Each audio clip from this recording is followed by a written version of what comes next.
old would you be if you didn't know how old you were?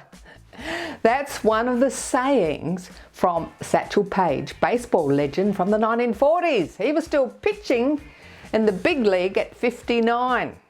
He also said, age is a question of mind over matter. If you don't mind, it doesn't matter. Welcome to Over 50, So What? I'm Carol O'Halloran. Today on the show, we're having a very important discussion with Fire Rescue Victoria. Some great home fire safety tips to help prevent fires at home and to help keep us safe if fire breaks out. Get ready to get on your feet for the 5-minute fitness. And then we're going to look at a new hobby you might like to take up, even if you've never played before. We're getting into table tennis.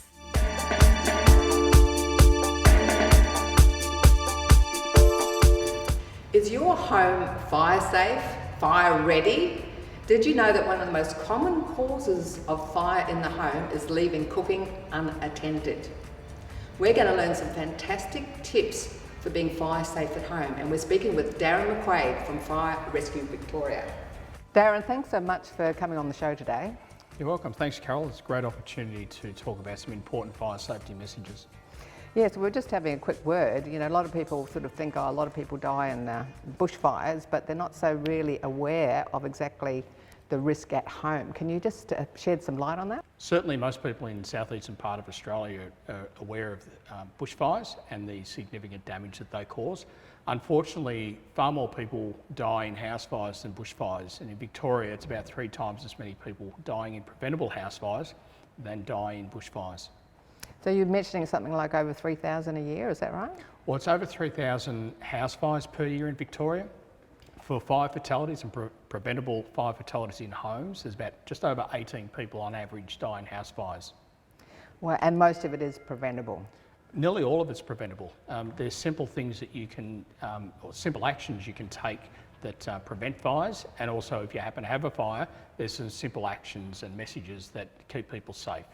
Well, before we get into those actions and messages, can you just tell us who Fire Rescue Victoria is? Yeah, sure. So prior to 2020, in Victoria we had the Country Fire Authority, or CFA, and there's also the Metropolitan Fire Brigade, which is known as MFB. On the 1st of July 2020, the 38 career stations of CFA and the 47 stations of MFB amalgamated to become Fire Rescue Victoria. So we have 85 stations across Melbourne and regional Victoria. Now, can you talk us through some of the key flash points, if you, so to speak, in the house for fire safety? So certainly the most common area for fires in the house is in the kitchen. So over 50% of fires start in the kitchen. Of those 3,000 house fires that I talk about, they're not always the ones that cause the majority of fatalities. They're caused by fires in the bedroom and the living rooms.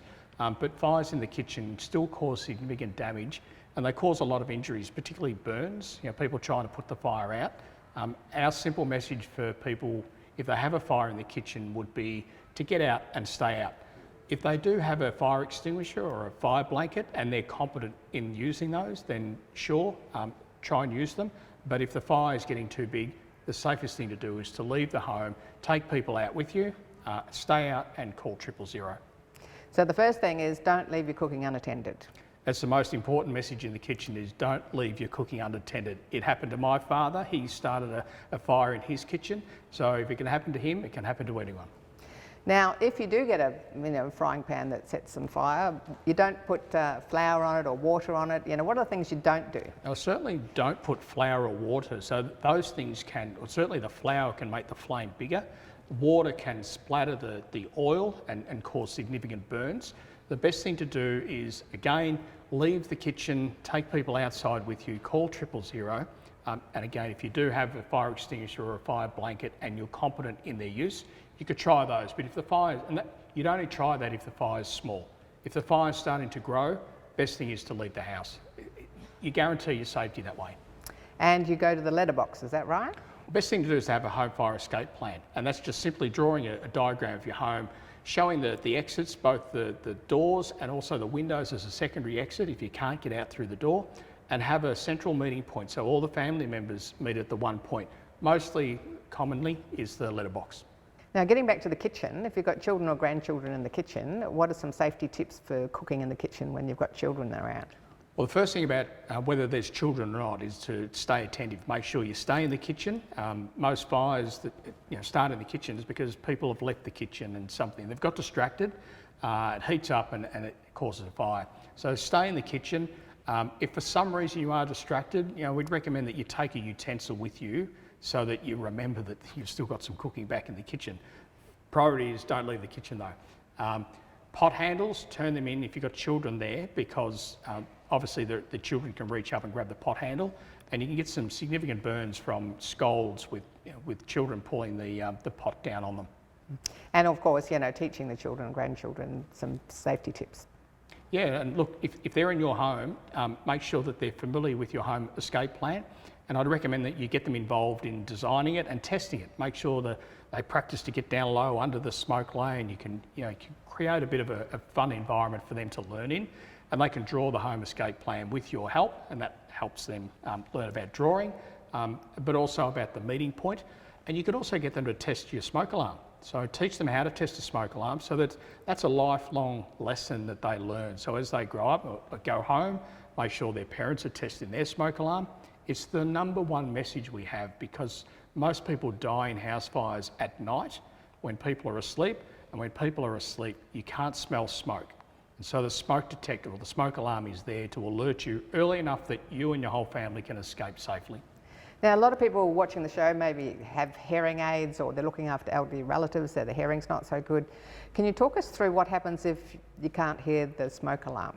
Yeah, that's fairly common. So smoke alarms will have quite a loud beep, but they're very high pitched, and people lose that ability to hear high pitched noise. There are smoke alarms available that have a strobe light, but they also link to a vibrating pad that goes under the person's pillow and will vibrate when the smoke alarm operates. They're available. They are expensive. However, you can get a subsidy that brings the cost down to about $50 through Expression Australia, certainly in Victoria. Yeah, well, that's fantastic for people, looking after elderly relatives. The hearing's not so good. That's awesome. Yeah, that's right, and it's an important subsidy program. So, people over 65 are one of the most at-risk demographics from preventable house fires. So we recommend that certainly if you're hard of hearing, contact Expression Australia in Victoria. For other states, probably contact their local fire service there to see if there's a similar subsidy program in their state. Now, can you take us through the basic checklist for our home that everyone should be aware of? Sure, we have a fire safety checklist on FRV's website, so people can go to frv.vic.gov.au and get the checklist. The first thing to do is to ensure that you have working smoke alarms and test them regularly. Have a planned and practiced home fire escape plan. Keep looking when you're cooking. We've talked about that today. Only plug in one electrical device. Keep exits clear. Keep all items that may burn at least 1 metre from a heat source. Keep lighters, matches, candles, incense, oil burners and cigarettes out of reach of children. Store chemicals safely away from ignition sources and out of reach of children. And always leave keys in locked doors and security screens when you're inside so you can escape if the fire occurs. So if someone wants to get the fire safety checklist or get any other tips and things to be more fire aware in their home, where do they go? All of the information that we've talked about today is available on FRV's website, so frv.vic.gov.au. It's all there. All right, awesome. So, and you are saying that most of the fatalities and the fires at home are preventable? Nearly all the fires in homes are preventable. There's some simple things you can do to stay safe in your home. Firstly, ensure that you've got working smoke alarms, test them monthly, vacuum or dust them annually to make sure they don't give false alarms. If you do happen to have a fire, get out, stay out, call 000. So get down low, go, go, go, get out, stay out and call 000 fire. That'll keep you safe. Awesome, thanks Darren. Thank you.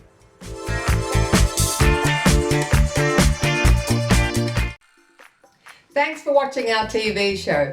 Be sure to hit subscribe and then you'll never miss an episode. Jump on Facebook, join our group, get in on the fun, fitness, wellness and inspiration. I'm Carol, over 50, so what?